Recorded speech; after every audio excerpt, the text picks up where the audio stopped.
UFC 191, September 6, 2015, Johnson vs. Dodson 2. Flyweight title fight here, ladies and gentlemen, and they've fought before. You got Demetrius Johnson, who has basically beaten everyone in the division, and they don't have anyone else to throw at him, so Dodson gets the rematch. Not that Dodson doesn't deserve a rematch, but I think that UFC just doesn't have anyone else for Mighty Mouse to fight. Now, it's an interesting fight. I see this going the distance. Now, Dodson is going to have to do a lot to get the decision from the champion. Although, Dodson does have knockout power in that division. It's not always the case. So I see him as having a better chance of knocking someone out. But these guys are so fast, it's kind of hard to catch them. It's definitely another dynamic than the other divisions. Let's check out the odds. So, you got Dodson at nearly 5-1, where you got Demetrius Johnson, the champion, at 121. Now, I'm going to go out on the limb. I see more value in Dodson at 5-1. I think that's way out of hand. I see it a much closer fight. Over under, I don't see any value in 4.5. Now, this is over at Nitrogen Sports, probably the best place to bet. Very easy to deposit Bitcoin and take your bets.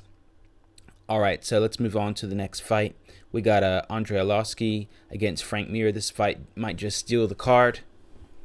These guys are definitely old school, and they've both been counted out. We got Arlovski. He's 24-10. That's a few fights under your belt. Heavyweight, stays on his feet well. Fights off his feet well. I mean, this guy fought back at UFC 28. Was dropped by the UFC, had a lot of losses, and then came back and strung together a nice set of wins here.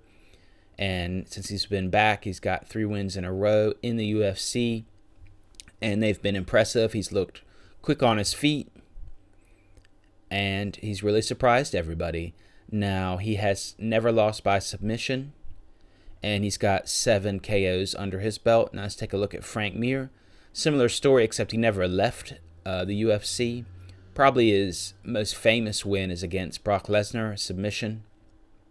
And then, of course, he lost to Lesnar after that. But nonetheless, he has fought an all-star lineup of fighters. I mean, check out the people he's fought on this list. I mean, that's really a nice set of people. Now, he lost to Overeem, then he beat Sylvia, and he beat Tud Duffy, and he looked really good in those fights. Also interesting, he's never lost via submission, just like Arlovski. But, Mir definitely has an advantage on the ground with a career 9 submission victories. So, yeah, this is, in some ways, a classic fight. You got the someone that wants to stand up against someone that would rather be on the ground. Both these guys are well-rounded. However, I definitely see Arlovski with a bigger advantage on the feet. And Frank Mir is not known for his dynamic takedowns. He doesn't have that kind of wrestler takedown where he shoots. I do like how Arlovski has looked standing up. He moves around a lot for a heavyweight. Very quick moving. So I definitely see a big value here in Arlovski at 1.65. Frank Mir at 2.3. All right, but I definitely see Arlovski taking this. Over under, I don't see any value because if anything, let's see, over 2.3. Nah, it's just too risky. These guys are from a different generation of fighter, and these guys do put it all out there. They definitely go for the finish. We don't have any lay and pray here, but under only paying 1.6. It's just not worth it in my opinion. So I see the only value I see here is Arlovski for the win. Now let's flip through some of the odds here. Johnson Manura, I don't see any value there. I see Johnson taking that at 1.19. I just don't see it worth it. Same thing with the over/under. Anderson Blatchford, same story.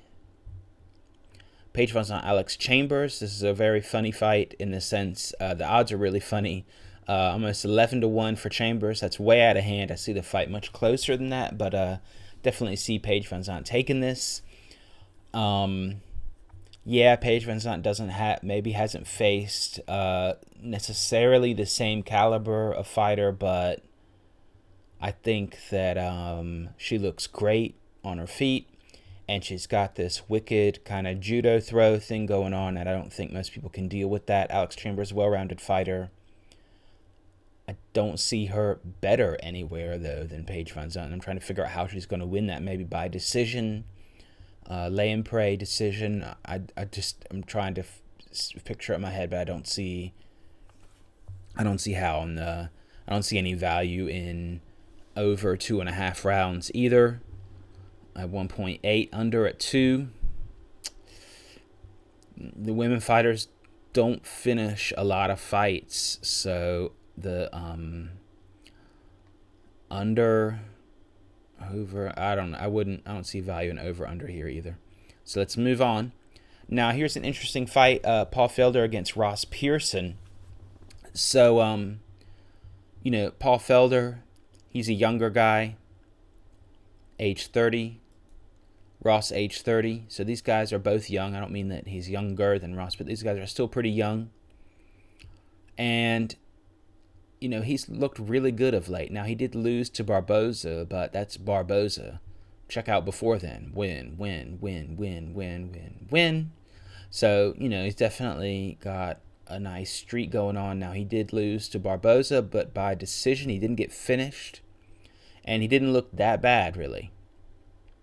So, on the other hand, you got Ross Pearson. Now, Ross Pearson is a good fighter, tight stand-up, but really that's kind of what worries me. Is Ross Pearson's style too old?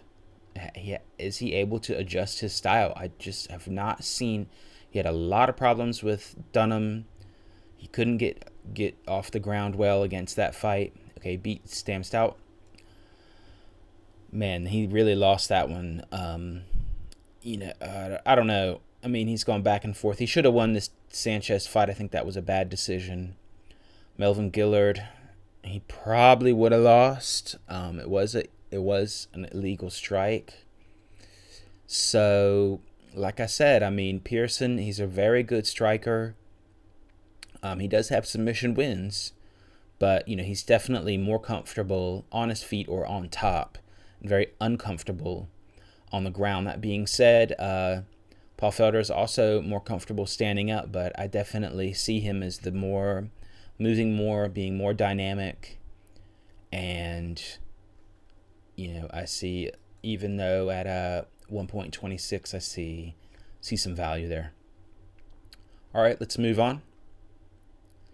The other fight where I see any value that I'm gonna talk about briefly is this other woman's fight, Jessica Andrade against Raquel Pennington. Now, Raquel Pennington lost to Holly Holm, who's being really hyped, and before that, her fight, I forgot the name. Anyway, she looked really aggressive and really impressed me. But then I was really underimpressed with the showing at Holly Holm. Not that she didn't get finished by Holly Holm at all. I wasn't really impressed with Holly Holm at all either. But she didn't have enough aggression.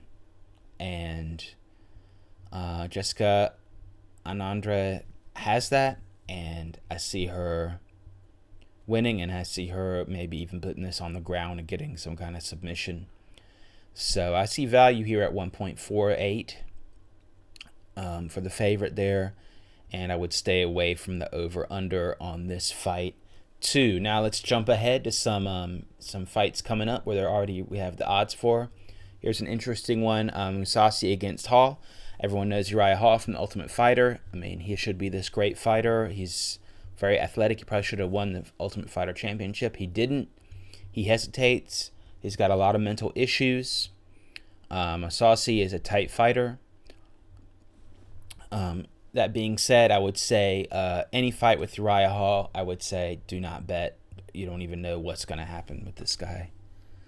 Good one to watch, though. This is a very interesting fight. Josh Barnett against Roy Nelson. Both these guys coming off some losses. Nelson coming off a bunch of losses, actually. Trying to figure out how this one's going to play out. I mean, you got, Josh Barnett, this catch wrestling. Roy Nelson, good jiu-jitsu, excellent striking. Josh Barnett, okay striking too. So I see Roy Nelson have an advantage on the feet, but I see Barnett being able to take Roy Nelson down, and Barnett is not a slouch on the ground when he is on top of you. So I don't know. Roy Nelson, is he going to really train a major takedown defense? He's not really known to adjust his style much. That's been the real disappointing thing about him. He's a great fighter, but he is not known for adjusting. So 1.43. Let's see if people start betting on Roy Nelson. And actually, I don't think a lot of people are going to bet on Roy Nelson. I think 1.43 is okay to lock in right now for Barnett. I even like Roy Nelson, but I just don't see how he's going to win this unless he could knock Barnett out. He does surprise people. Take a look. Keep your eyes out on these odds. See if they change. That's an interesting fight. Benavides, I don't know about this fight. I think this could go either way. Let's see how the odds turn out. Let's see if the odds adjust. Bader Evans. Bader at 2.3. I think that that's underrated. I think that's I think Bader is underrated. I think that's a good value. I don't like betting this far out though on these two guys, but I see Bader as having an okay chance against Evans. I mean, what's going to happen? I mean, is Evans going to really take down Ryan Bader? I don't really think so. I think Bader is good enough on the. He's pretty good at wrestling. And Evans does to that kind of moving around a lot thing he does, but I like the value there. Maybe Bader is not that exciting, but I like the value here, 2.3. Hendricks Woodley underdog.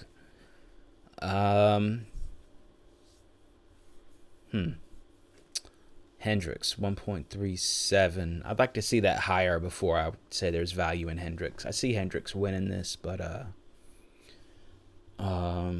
with his wrestling, but I don't know. I think it's too close. I think it's closer than the odds are showing right now. All right, Cormier Gustafsson. I think Cormier takes this. Lock in your 1.3 while you got it. I don't know. I don't really see how Gustafsson's going to beat him. All right, and you got some more fights. You even got over here Weidman Rockhold coming up. Weidman at 1.6.